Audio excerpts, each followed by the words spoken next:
여러분, 우리 좋은 씨앗 교회에 자신의 전 재산을 헌금한 사람이 있다는 것 여러분 알고 계신가요? 네, 사실입니다.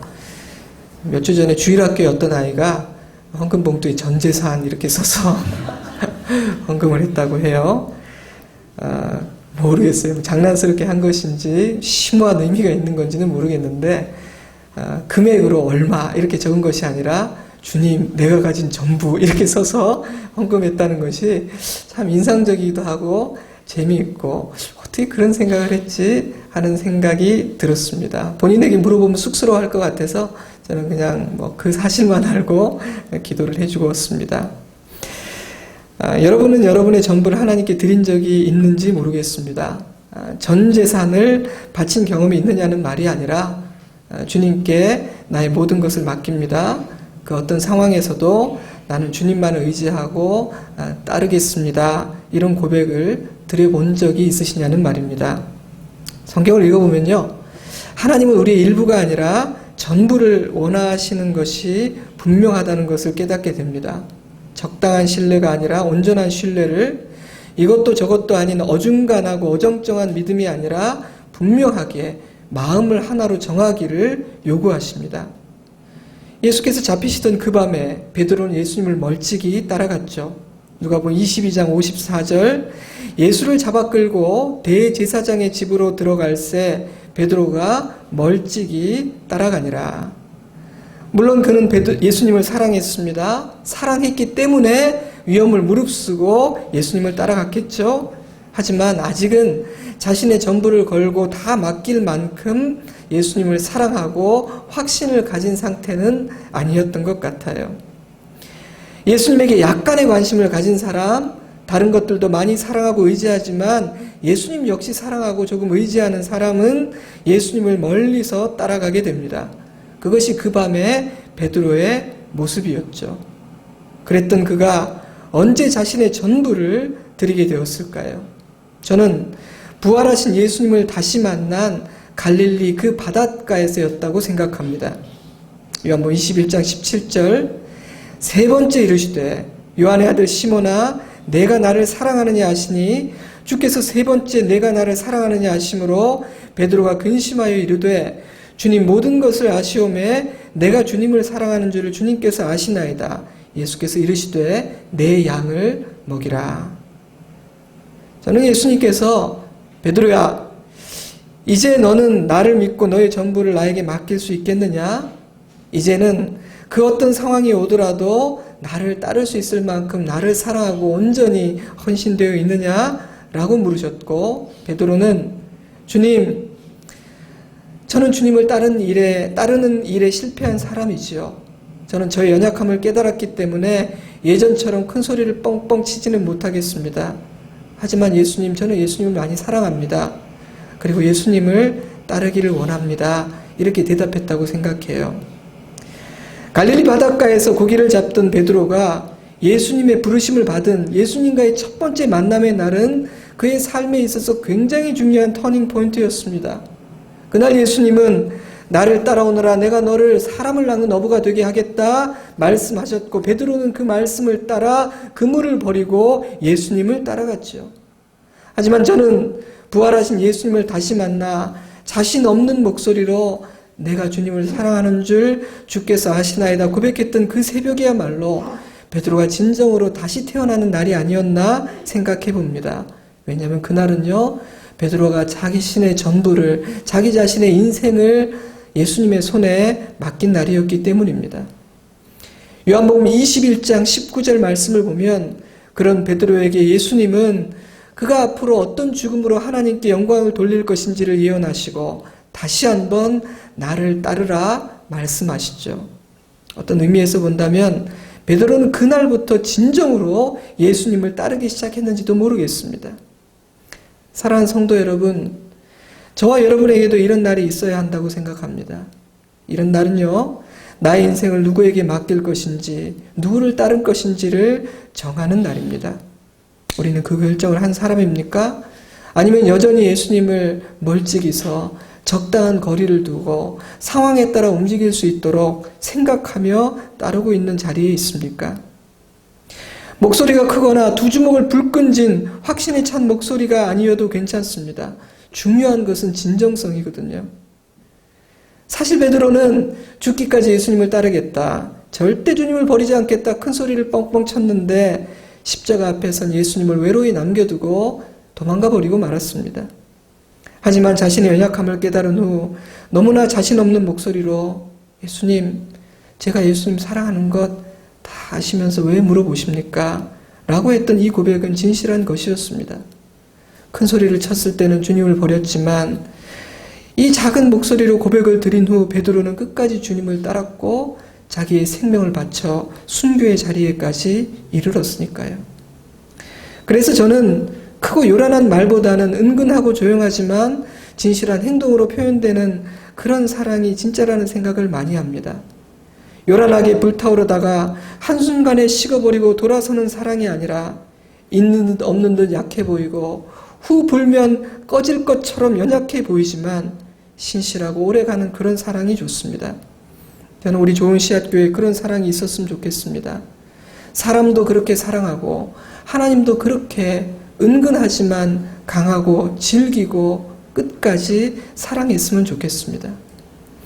잠언 23장 26절, 내 아들아 내 마음을 내게 주며 내 눈으로 내 길을 즐거워할지어다.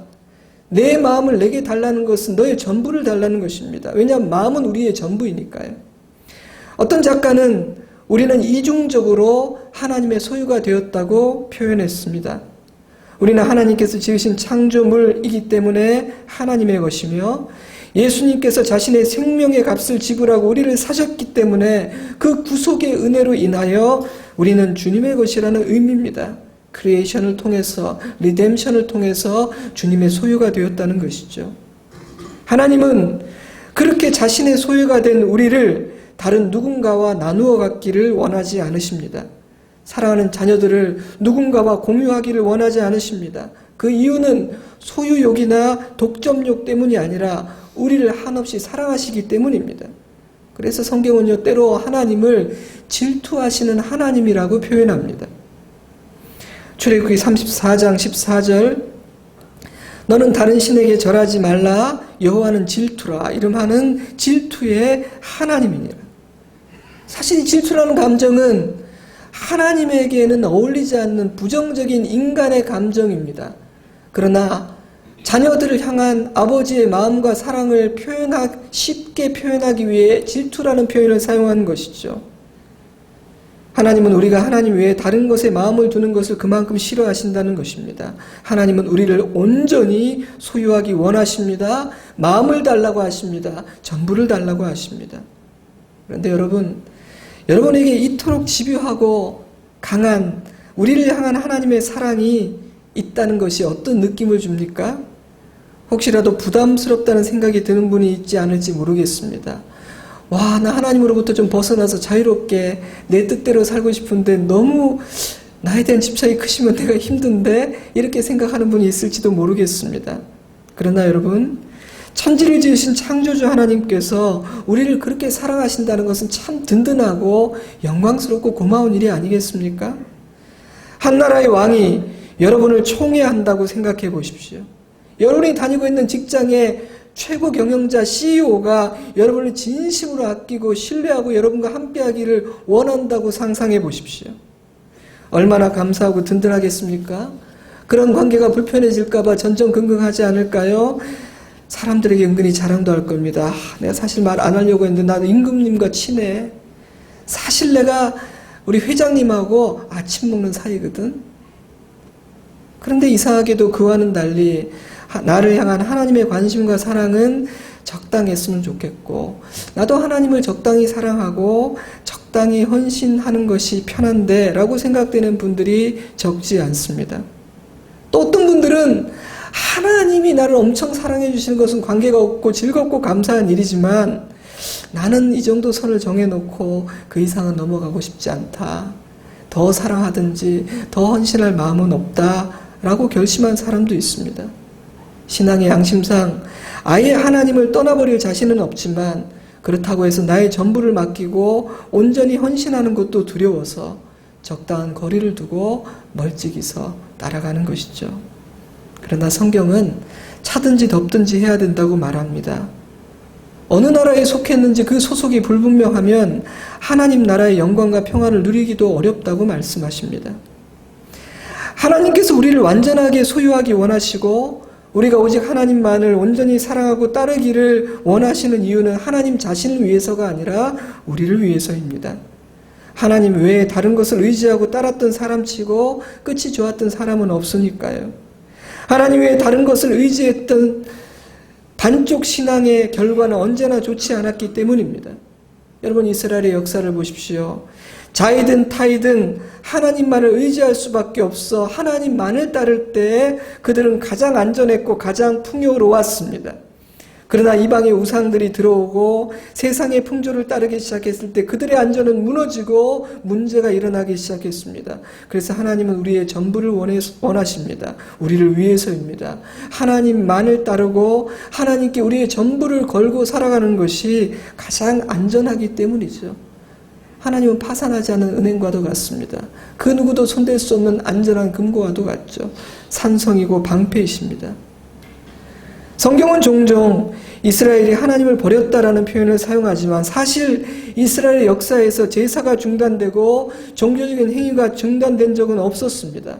제단의 불은 꺼지지 않았고 제물들이 흘린 피비린내는 언제나 성전에 진동했으며 율법이 가르쳐지고 정해진 날 모든 백성들은 예루살렘을 방문해야 했습니다. 때문에 그들에게 너희는 나를 버렸다라는 말은 억울하게 들렸을지도 몰라요. 우리가 언제 하나님을 버렸습니까? 문제는 그들이 오직 하나님 한 분만이 아니라 다른 신들도 함께 동시에 섬겼다는 데 있었습니다. 전부가 아니라 일부만 드린 것입니다. 하나님은 그것은 나를 버린 것이야 말씀하시는 것이죠. 성경은 그런 이스라엘 백성들을 간음한 여인으로 비유합니다. 여러분, 간음이 무엇입니까? 배우자가 있음에도 불구하고 다른 사람 사랑하는 것 아닙니까?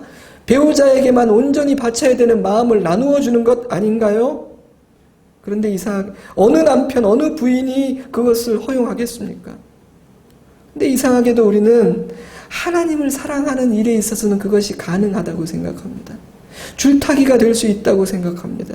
하지만 여러분, 나의 배우자에게 내 마음의 일부만을 주는 것, 배우자에게 온전히 향해야 할 나의 사랑을 다른 사람과 나누는 것, 그것이 가능할까요? 가능하다 해도 그렇게 해도 되는 것이겠습니까?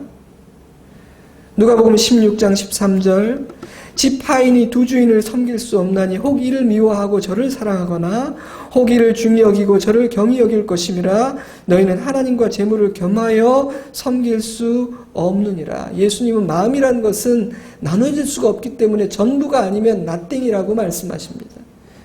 10분의 1은 이곳에, 10분의 2는 이곳에 이렇게 나눌 수가 없다는 것이죠. 그럼에도 불구하고 많은 신앙인들은 나는 몰라도 나는 두 주인을 섬길 수 있습니다. 하나님도 사랑하고 세상도 사랑하는 묘책이 저에게는 있다니까요. 그러니까 걱정하지 마세요. 제가 둘 다 잘해볼게요. 이렇게 생각하는 것 같습니다. 하지만 예수님은 그것은 불가능하다고 말씀하십니다. 사랑하든지 사랑하지 않든지 따르든지 따르지 않든지 둘 중에 하나밖에 없다고 말씀하십니다. 내가 누구를 사랑하고 누구를 주인으로 섬기고 있는지는 어떻게 알 수 있을까요? 누구의 말을 듣는지를 보면 압니다. 누구에게 순종하는지를 보면 압니다. 그리고 내가 누구에게 나의 전부를, 나의 가장 중요한 것을 맡기는지를 보면 압니다. 우리는 주인의 말을 듣기 때문이죠. 내가 가장하고 믿을 만한 사람에게 나의 전부를 맡길 것이기 때문입니다. 누가복음 21장 4절, 저들은 그 풍족한 중에서 헌금을 넣었거니와 이 과부는 그 가난한 중에서 자기가 가지고 있는 생활비 전부를 넣었느니라. 과부의 두렙돈은 굉장히 작은 돈이었습니다. 두렙돈은 당시 하루 품삯의 64분의 1 정도밖에 안 되니까요. 넉넉하게 하루 일당을 10만 원이라고 잡는다면 1,500원 약간 넘는 금액을 드린 것이죠. 그러나 하나님께서는 이 여인이 가난한 중에서 자신의 전부를 드렸다는 것을 아셨기에 그 마음을 귀하게 받으셨습니다. 사랑하는 성도 여러분, 하나님은 금액이나 분량을 보지 않으십니다. 천지 만물이 다 그분의 것인데 액수나 크기, 그것이 하나님에게 무슨 의미가 있겠습니까? 무엇인가를 더 갖고 싶다, 빼앗아라도 가지고 싶다라는 욕심은 내가 원하는 모든 것을 다 가지지 못한 인간들에게나 있는 감정 아니겠습니까? 그러므로 이미 모든 것을 소유하신 하나님에게 무엇인가를 더 가져야겠다, 내 자식에게서라도 뺏어야겠다, 이런 감정이 있을 수가 없습니다. 때문에 하나님 보시는 것은 마음뿐이죠. 그래서 우리가 하늘 아버지를 닮아가면 닮아갈수록 우리는 뭘 보게 됩니까? 마음을 보게 됩니다. 사랑과의 관계에서도 중심만 보게 되지 그의 겉모습과 그의 위치와 세상에서 가진 것을 보지 않게 됩니다.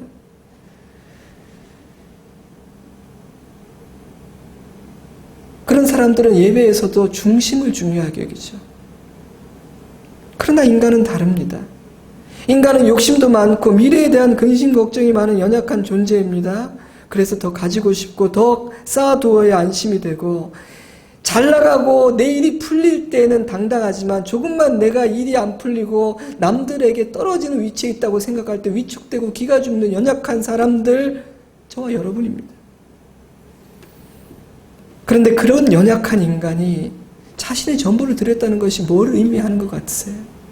그런 실력밖에 안 되는 인간이 자기의 전부를 하나님께 맡겼다는 것이 뭘 의미한다고 생각하십니까? 사랑의 고백 아니겠습니까? 헌신의 고백이 아니겠습니까? 신뢰의 고백이 아니겠습니까? 자신의 생활비 전부를 드려버렸으니 사실 이 여인은 자기 생명을 예수님께 맡긴 것과 마찬가지였습니다. 인간의 연약함을 아시는 하나님은 그 여인의 마음을 귀히 여기실 뿐 아니라 걱정하셨을 것 같아요. 아니, 너 어떻게 살려고 전부를 넣었느냐? 안 되겠다. 이제 내가 너를 책임져 줘야겠구나 생각하셨을 것이라고 저는 확신합니다. 여러분, 오해하지 마십시오. 하나님은 우리의 것을 가져가고자 하시는 분이 아닙니다. 하나님은 언제나 우리에게 더 주고 싶어 하시는 분입니다. 하나님은 넉넉한 분입니다. 근데 우리가 하나님을 오해하면요, 하나님에게 내 것을 빼앗긴다는 생각을 할 때가 있어요. 하나님은 우리가 드리는 것보다 더 주고자 하시는 분이세요. 누가 하나님에게 전부를 드릴 수 있을까요? 하나님께 감사하고 하나님을 한없이 사랑하는 사람이겠죠. 예수님의 사랑을 경험해 본 사람은 자신의 전부를 드리게 됩니다. 아니, 내가 가진 것의 일부를 전부를 드리는 것이 아니라 나를 드리게 됩니다. 마태복음 26장 7절, 한 여자가 매우 귀한 향유 한 옥합을 가지고 나와서 식사하시는 예수의 머리에 부으니 제자들이 보고 분개하여 이르되 무슨 의도로 이것을 허비하느냐? 제자들에게 여인의 행동은 허비하는 것으로 보였지만 여인에게는 사랑이요 감사였습니다. 만약 여러분이 언젠가 이 여인처럼 무엇인가를 주님께 허비했거나 내 사랑과 내 인생을 맡긴 경험이 있다면 아마 그날은 여러분이 하나님의 사랑에 감동된 날일 겁니다. 받은 은혜가 주체할 수 없고 마음이 뜨거워진 날이었을 겁니다. 그래서 다른 사람들이 보기엔 허비지만 여러분은 허비라고 생각하지 않고 기쁨으로 주님에게 나를 맡기고 드렸을 겁니다. 또한 그는 하나님을 온전히 신뢰하는 사람일 거예요.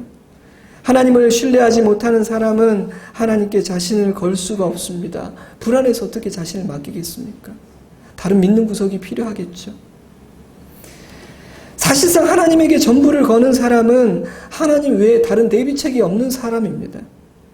쉽지 않은 결단이지만 우리는 그때야 비로소 하늘로부터 오는 평안과 자유함이 있는 삶으로 입문하게 되는 것이 아닌가 하는 생각이 듭니다.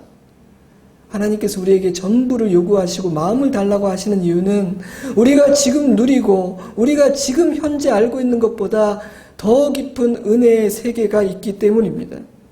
때문에 사단의 목표는 우리가 하나님을 알고 믿으면서도 전적으로 신뢰하지는 못하게 만듭니다. 하나님을 사랑하기는 해도 온전히 헌신하지는 못하게 만드는 그런 삶을 살다가 죽게 하는 것이 그의 목적입니다. 아버지 안에 있으면서도 은혜의 세계는 모른 채 얕은 물에 있게 하는 것이죠. 그 방법이 뭔지 아십니까? 멀리서 예수님을 따르게 하는 것입니다.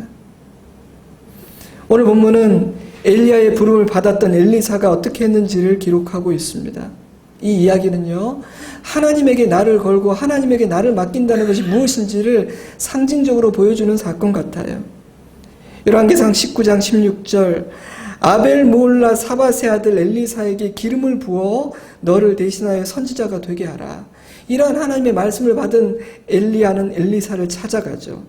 19장 19절 엘리야가 거기서 떠나 사밧의 아들 엘리사를 만나니 그가 12겨리소를 앞세우고 밭을 가는데 자기는 12째 겨리소와 함께 있더라. 엘리야가 그리로 건너가서 겉옷을 그의 위에 던졌더니, 이 겉옷을 던진다는 것은 그 외투를 받는 사람에게 자신이 가진 사명과 권위를 넘겨준다는 뜻입니다. 자, 엘리사는 이런 하나님의 부름을 받은 다음에 어떻게 반응했습니까? 21절 엘리사가 그를 떠나 돌아가서 한 겨리소를 가져다가 잡고 소의 기구를 불살라 그 고기를 삶아 백성에게 주어 먹게 하고 일어나 엘리야를 따르며 수종 들었더라. 엘리사는 소의 기구를 불태우고 소를 잡아 삶은 고기를 백성들에게 주어 먹게 한 후에 엘리야를 따라갔습니다. 농부에게 소가 얼마나 중요한 존재인지 아십니까? 농기구가 많아졌다고 하지만 소는 여전히 농부들에게 재산 목록 1호일 것입니다. 농기구 역시 농부들의 소중한 자산이고 기초겠죠. 그런데 엘리사는 그 모든 것들을 없애버렸습니다. 사실 그것은 엘리야가 요청했던 일이 아니었습니다. 그리고 굳이 그렇게까지 해야 될 이유도 없었다고 저는 생각이 들어요. 하지만 엘리사는 지금까지 자신의 삶의 기반이 되었던 모든 것들을 불태워버리므로 다시는 예전의 삶으로 돌아갈 여지를 없애버렸습니다. 어쩌면 엘리사는 이렇게 고백하고 있는지도 몰라요. 하나님, 저는 굉장히 연약한 사람입니다. 때문에 이곳에 소가 있고 농기구가 남아있으면 어려움을 당하거나 마음이 약해질 때마다 다시 이곳으로 돌아와 농사 짓고 싶은 유혹을 느낄지도 모르겠습니다. 제가 하나님을 끝까지 따라가려면 저의 전부를 걸어야 될 것 같습니다. 그러려면 지금까지 저의 삶의 기반이 되고 의지가 되었던 소와 기구들부터 없애야 될 것 같습니다. 엘리사는 그날 하나님에게 자신의 전부를 맡긴 것입니다. 하나님에게 자신을 그냥 묶어버리고 딴 생각을 하지 못하도록 하기 위해 소를 잡고 기구들을 불태워버린 것이죠. 하나님께 자신을 묶어버리는 것, 자기 전부를 맡겨버리는 것, 미래를 거는 것은 위험한 선택으로 보일 수도 있지만 성경은 그것이 참 지혜라고 이야기합니다. 이제 그의 삶은 선하고 신실하신 하나님의 손길 아래 있게 되었으니까요. 혹시나 이 말씀을 들으면서 혹시 이 말씀 나를 이렇게 부르시면 어떻게 하지 하고 겁나는 분이 있을지도 모르겠습니다. 겁내지 마십시오. 하나님도 사람 봐가면서 부르십니다. 우리 수준에 맞게 부르실 거예요. 하지만 여러분, 만약 예상치 않았는데 나는 수준이 안 돼서 안 부르실 거라고 생각했는데 오늘 이 예배를 드리는데 마음이 싱숭생숭하고 뭔가 하나님이 내 마음을 흔들어대고 뭔가를 요구하시는 것 같이 부르신다면 어떻게 하시겠습니까? 순종해야지요. 아멘하고 따라가야죠. 겁내지 마십시오. 그것은 복된 길입니다. 부르심을 받은 후 엘리사가 엘리야에게 요청했던 것은 한 가지뿐이었습니다. 열왕기상 19장 20절 그가 소를 버리고 엘리야에게로 달려가서 이르되 청하건대 나를 내 부모와 입맞추게 하소서 그리한 후에 내가 당신을 따르리이다. 여러분, 예수님 말씀이 생각나지 않으시나요?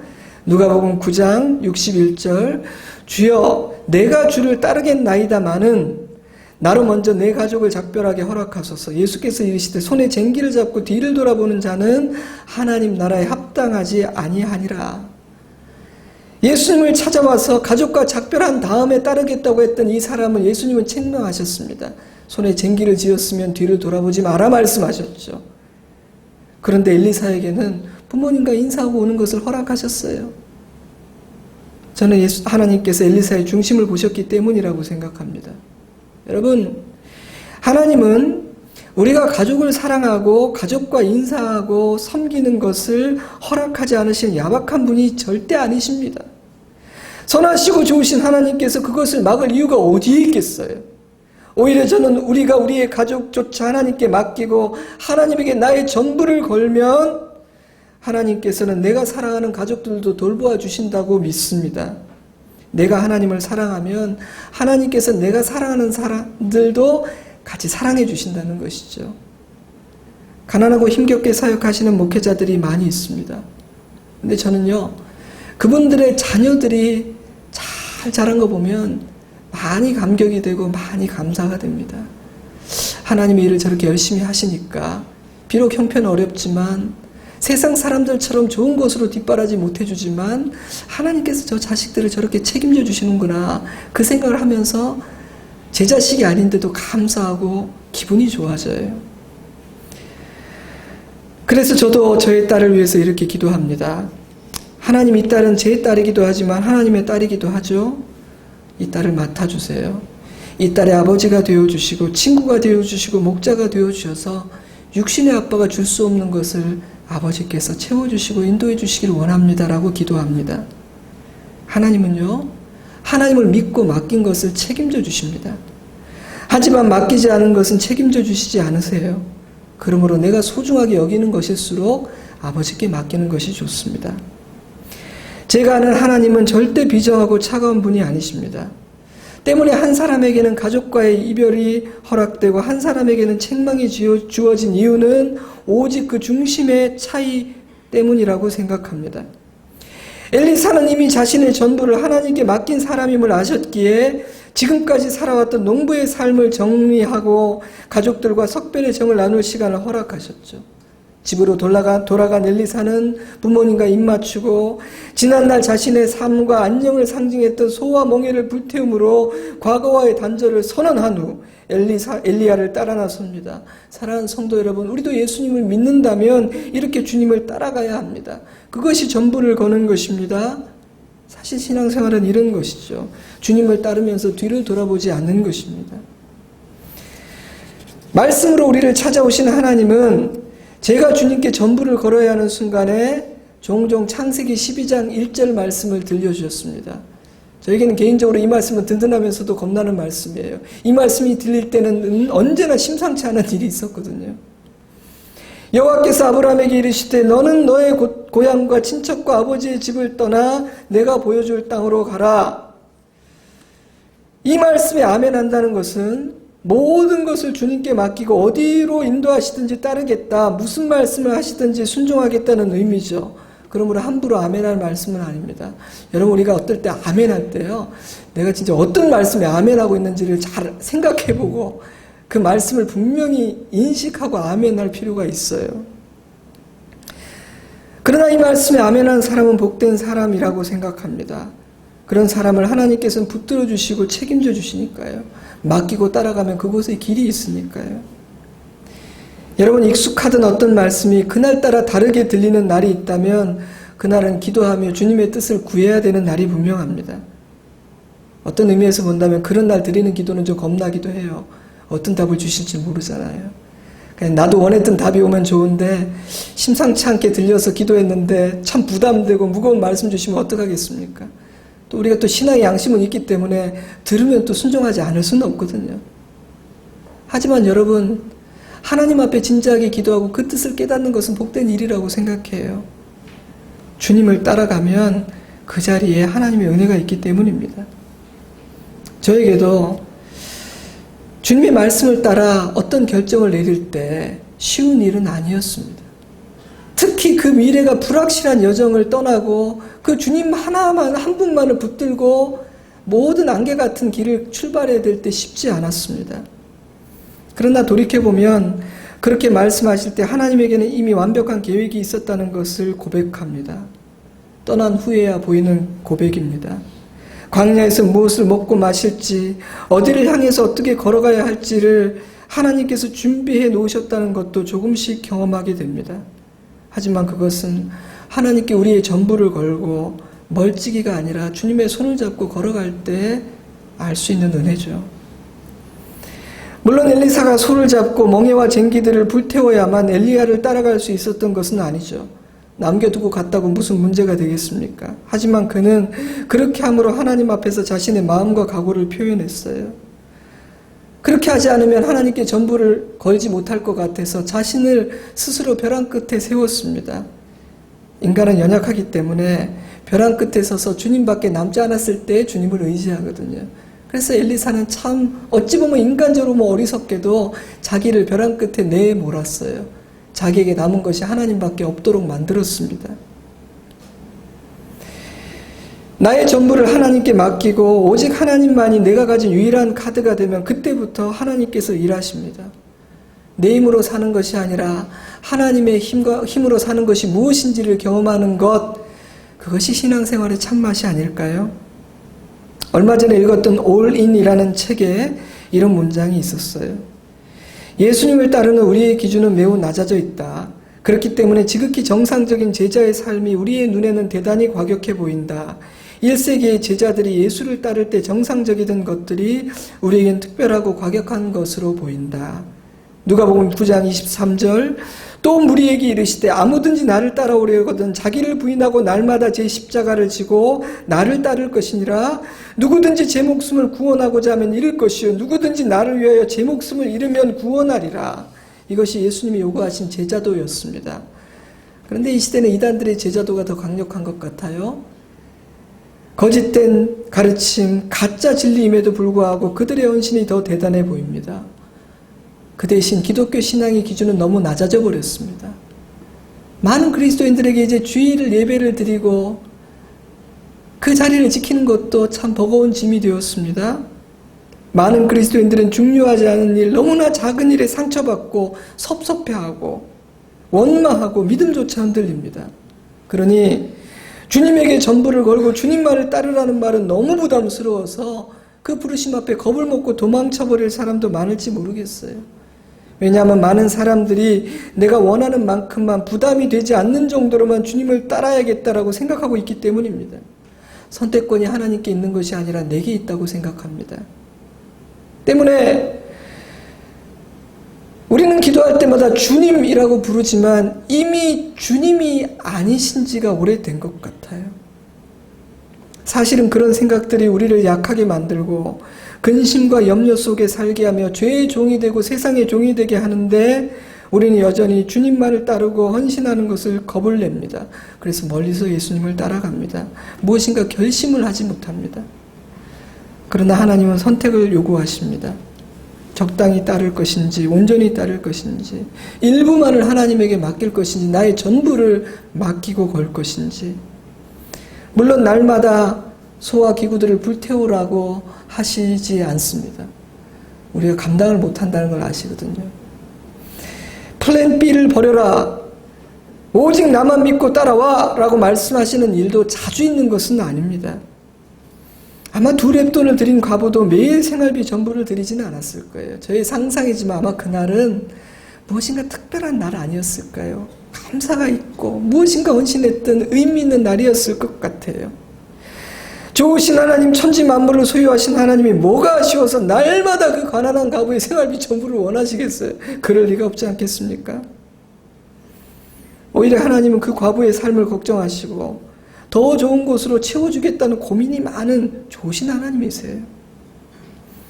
그러나 우리는 종종 우리의 전부를 걸어야 하는 순간을 만나게 됩니다.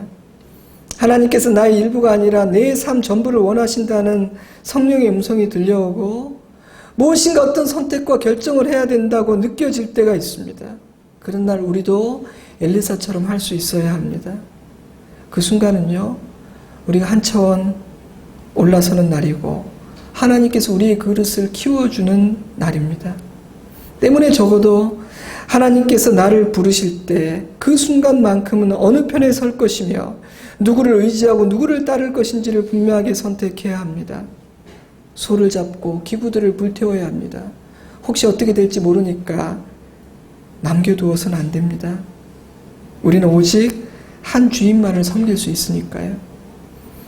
그러므로 만약 이 아침 저와 여러분 안에 하나님의 살아계심을 믿는 믿음이 겨자씨만큼이라도 남아있다면 오늘 우리의 마음에 하나님께서 하나님에게 나의 전부를 맡기고 거는 결단을 하고자 하는 마음이 생겼으면 좋겠습니다.